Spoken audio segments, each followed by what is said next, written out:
महाराष्ट्र में नगर निगम चुनाव से पहले पाला बदलने वाली पॉलिटिक्स तेज हो चुकी है। आज मुंबई बीजेपी अध्यक्ष अमित साटम ने वर्ली में राज ठाकरे के करीबी एमएनएस नेता संतोष धुरी को बीजेपी में शामिल करवाया।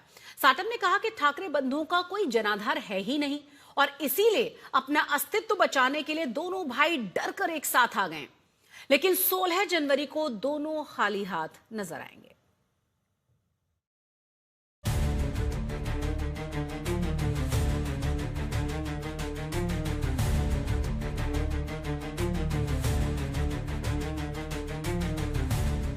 महाराष्ट्र में बीएमसी समेत 29 नगर निगमों में चुनाव से पहले पाला बदल पॉलिटिक्स तेज हो गई है। कोई टिकट कटने से आहत होकर पार्टी बदल रहा है तो किसी का अचानक हृदय परिवर्तन हो रहा है। इसी कड़ी में मुंबई बीजेपी अध्यक्ष अमित साटम की मौजूदगी में महाराष्ट्र नवनिर्माण सेना के वर्ली विभाग के प्रमुख और राज ठाकरे के करीबी संतोष धुरी भारतीय जनता पार्टी में शामिल हो गए। संतोष धुरी जो महाराष्ट्र नवनिर्माण सेना के वर्ली के विभाग प्रमुख थे और महाराष्ट्र नवनिर्माण कर्मचारी कामगार सेना के महाराष्ट्र के सिटी जनरल सेक्रेटरी थे, ऐसे संतोष धुरी जी ने आज भारतीय जनता पार्टी में प्रवेश किया है।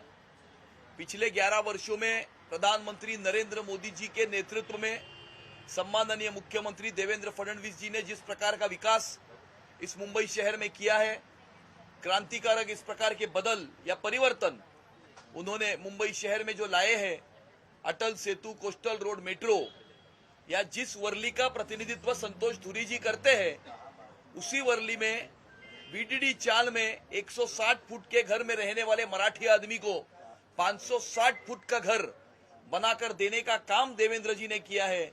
और वर्ली और दक्षिण मुंबई के मराठी आदमी को मुंबई से बाहर जाने से रोकने का काम जो उन्होंने किया है, उससे प्रभावित होकर आज संतोष धुरी जी ने इस विकास यात्रा में सम्मिलित होने के लिए भारतीय जनता पार्टी में प्रवेश किया है। राज ठाकरे के करीबी रहे संतोष धुरी कह रहे हैं कि उद्धव और राज दोनों जिहादियों से घिरे हैं, इसी वजह से उन्होंने बीजेपी का दामन थाम लिया। मान सम्मान सबको चाहिए। अगर वो कहेंगे कि आपने इलेक्शन के टाइम में, बैंड्रा वाले बोलेंगे कि इलेक्शन के टाइम में आपने जो प्रचार हमारे विरोध में किया, जब भी हमारी सत्ता थी तभी आपने हिंदुत्व का नारा लगा के हमारे लोगों को नाराज किया, पोंगे उतारना, ये बाकी जो हम लोग ने काम किए, तभी हम लोग के ऊपर जो केसेस डाले, वो अगर लोगों को अभी भी नहीं पट रहे हैं तो मैं क्या करूं? मेरे को नहीं पटा। मैंने देखा कि अभी ये जो पक्ष है, मनसे है, वो कहीं कांग्रेस की राह पे चल रहा है, कहीं तो भी शिवसेना की राह पे चल रहा है, जो अभी बाला साहब ठाकरे की राह शिवसेना नहीं रही है। वो मैंने देखा, इसके लिए मैंने ये निर्णय लिया। साटम ने कहा कि आदित्य ठाकरे को 24 घंटे में 2 झटके लगे हैं। पहले दिल्ली दंगे के आरोपियों की जमानत याचिका खारिज हुई, फिर संतोष धुरी ने ठाकरे बंधुओं को झटका दे दिया। आदित्य ठाकरे को पिछले 24 घंटे में 2 झटके लगे हैं। पहला झटका उनको ये लगा है कि उमर खालिद का बेल एप्लीकेशन रिजेक्ट हुआ है और उन्होंने कल ये प्रतिक्रिया दी थी कि इसका बेल हो गया, उमर खालिद का क्यों नहीं हुआ, शारजिल इस्लाम का क्यों नहीं हुआ, और इसीलिए पहला झटका उमर खालिद का बेल एप्लीकेशन रिजेक्ट होने के कारण उन्हें दुख हुआ है। और 24 घंटे के बाद संतोष धुरी जी ने उनको दूसरा झटका दिया है। हिंदुत्व का झंडा ये मुंबई की महानगर पालिका पर लहराने के लिए संतोष धुरी जी ने भारतीय जनता पार्टी में प्रवेश किया है।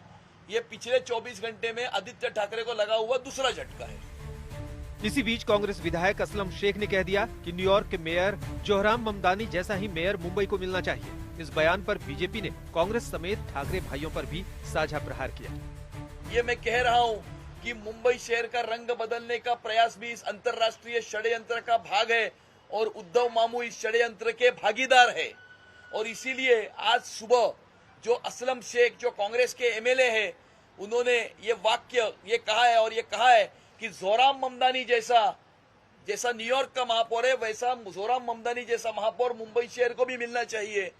जिस जोहराम ममदानी ने उमर खालिद के प्रति सहानुभूति व्यक्त की है, भारत तेरे टुकड़े होंगे इंशाअल्लाह इंशाअल्लाह, जिसने कहा हमें चाहिए आजादी, हिंदुओं से आजादी, ऐसा उमर खालिद ने कहा।